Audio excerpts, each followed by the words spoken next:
Field marshal Sam Manekshaw के इन शब्दों को कारगिल युद्ध के दौरान शहीद कैप्टन मनोज कुमार पांडे ने चरितार्थ किया। दुश्मन की गोलियों से बुरी तरह जख्मी होने के बावजूद जंग के मैदान में उनकी उंगलियां बंदूक से नहीं हटी। उन्होंने अकेले ही दुश्मन के 3 बंकर ध्वस्त किए। 24 साल की छोटी सी उम्र में अपने देश पर न्यौछावर होने वाले कैप्टन मनोज ने पहले ही कहा था कि अगर मेरे खून को साबित करने से पहले मेरी मौत हो जाती है तो मैं वादा करता हूं मैं मौत को भी मारूंगा। उन्होंने अपने इस कहे को करके दिखाया। कारगिल में खालूबार टॉप को जीतने के लिए उनका जोश, जज्बा और जुनून विरोधी के हर एक हथियार को बौना करने में कामयाब रहा। परिणाम स्वरूप भारत के इस विरले सपूत को मरणोपरांत परमवीर चक्र से सम्मानित किया गया। उत्तर प्रदेश के सीतापुर जिले में रूधा नाम का एक गांव है। मनोज 25 जून 1975 को यहीं के एक ब्राह्मण परिवार में पैदा हुए। बचपन के कुछ साल वह अपने गांव में ही रहे। बाद में उनका परिवार रहने के लिए लखनऊ शहर आ गया तो वह भी उनके साथ आ गए। मनोज का दिमाग बचपन से ही तेज था। मसलन वह सैनिक स्कूल में भर्ती होने में सफल भी रहे। इसका फायदा उन्हें आगे जाके उनके करियर में मिला। दरअसल सैनिक स्कूल में ही उन्होंने खुद को सेना के लिए तैयार करना शुरू कर दिया था। 12वीं की परीक्षा पास करते ही वह एनडीए की परीक्षा में भी सफल रहे। कहते हैं एनडीए के इंटरव्यू में जब मनोज से पूछा गया था कि वो सेना में क्यों जाना चाहते हैं तो मनोज का जवाब था परमवीर चक्र जीतने के लिए। एनडीए में चयन के बाद मनोज प्रशिक्षण के लिए पुणे के पास खड़कवासला में मौजूद राष्ट्रीय रक्षा अकादमी पहुंचे, जहां कड़ी ट्रेनिंग के बाद उन्हें 11 गोरखा राइफल्स रेजिमेंट की पहली वाहिनी में तैनाती मिली, जो कि उस वक्त जम्मू कश्मीर में अपनी सेवाएं दे रही थी। अपनी तैनाती के पहले दिन से ही मनोज ने हमले की योजना बनाना, हमला करना और घात लगाकर दुश्मनों को मात देने जैसी सभी कलाओं को सीखना शुरू कर दिया था। जल्द ही एक दिन उन्हें अपने सीनियर के साथ एक सर्च ऑपरेशन में जाने का मौका भी मिल गया।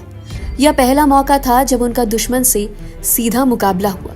वह इस परीक्षा में पास रहे। अपनी टीम के साथ उन्होंने घुसपैठ की कोशिश करने वाले आतंकियों को मार गिराया था। यह उनके लिए बड़ी उपलब्धि थी, मगर वह खुश नहीं थे। दरअसल इस संघर्ष में उन्होंने अपने सीनियर अधिकारी को खो दिया था। देखते देखते समय बीतता गया और मनोज अपनी यूनिट के साथ जम्मू कश्मीर के अलग अलग इलाकों में गए। कारगिल की जंग से पहले उनकी बटालियन सियाचिन में मौजूद थी। 3 महीने का उनका कार्यकाल पूरा हो चुका था। उन्हें बदले का इंतजार था।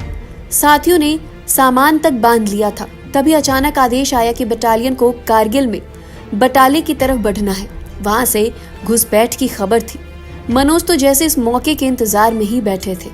उन्होंने आगे बढ़कर नेतृत्व किया और करीब 2 महीने तक चले ऑपरेशन में कुकरथांग, जूबर टॉप जैसी कई चोटियों को विरोधियों के कब्जे से आजाद कराया। इसके बाद वो 3 जुलाई 1999 को खालूबार चोटी पर कब्जा के इरादे से आगे बढ़े तो कुछ दूर आगे निकले ही थे कि विरोधी को उनके आने की आहट हो गई।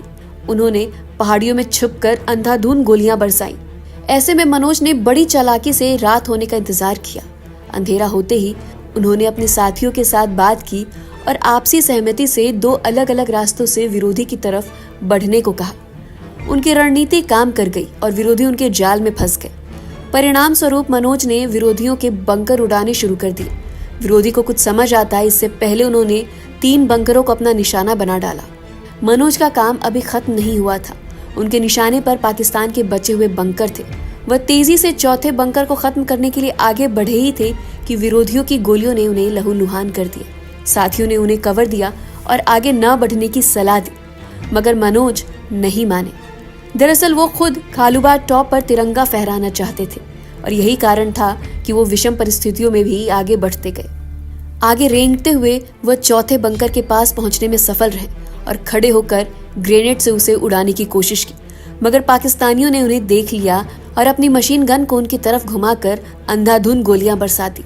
अपने सीनियर के शहीद होने के बाद भारतीय जवानों ने विरोधियों को दौड़ा कर मारा और उनके सभी बंकरों को हमेशा के लिए शांत कर दिया। अंततः खालूबार पर भारतीय तिरंगा लहराया और इस अद्वितीय वीरता के लिए कैप्टन मनोज कुमार पांडे को मरणोपरांत परमवीर चक्र दिया गया। 26 जनवरी 2000 को तत्कालीन राष्ट्रपति KR नारायणन ने हजारों लोगों के सामने देश का सबसे बड़ा वीरता सम्मान परमवीर चक्र मनोज के पिता गोपीचंद पांडे को सौंपा। मनोज के इस जज्बे को सलाम। दोस्तों, ये वीडियो आपको कैसा लगा हमें कमेंट करके जरूर बताएं।